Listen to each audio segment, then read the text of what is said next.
بسم الله الرحمن الرحيم. قال الله تعالى: وجعلناكم شعوبا وقبائل لتعارفوا إن أكرمكم عند الله أتقاكم إن الله قد رفع الصلاح والتقى على حساب الانتماء. فلا والله لا فضل لعربي ولا كردي ولا تركي ولا غيره إلا بتقوى الله وصلاح المرء أيا كان قومه. يا أهلنا الكرد، يا أحفاد صلاح الدين، حذاري أن تصدقوا رواية أننا نريد شرا بأهلنا الكرد، فوالله من يمسكم بشر فهو خصيمنا إلى يوم الدين، فالمحيا محياكم. وإنا لا نريد إلا صلاح البلاد والعباد والتنمية والإعمار ووحدة البلاد، ولا يفوت أحد نصيب هذا الخير.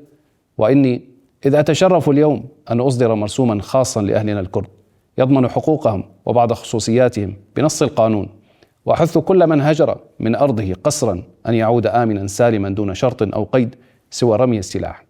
وأدعوكم للمشاركة الفعالة في بناء هذا الوطن والحفاظ على سلامته ووحدته، وأن ننبذ ما سوى ذلك، والله ولي التوفيق.